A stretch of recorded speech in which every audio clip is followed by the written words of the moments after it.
Using Zego with Uber Eats is very easy to do. Today I'm gonna show you how to do it.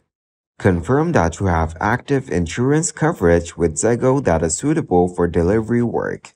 Zego typically offers pay-as-you-go insurance, specifically designed for gig economy and delivery drivers. Contact Zego to ensure that your insurance is properly linked or compatible with Uber Eats.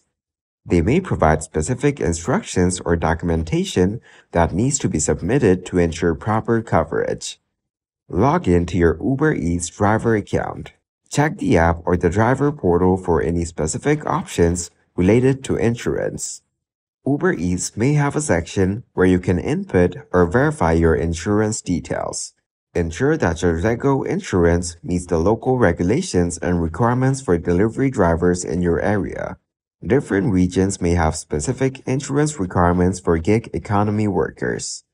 If you encounter any issues or have specific questions about using Zego insurance with Uber Eats, reach out to the support teams of both Zego and Uber Eats for assistance.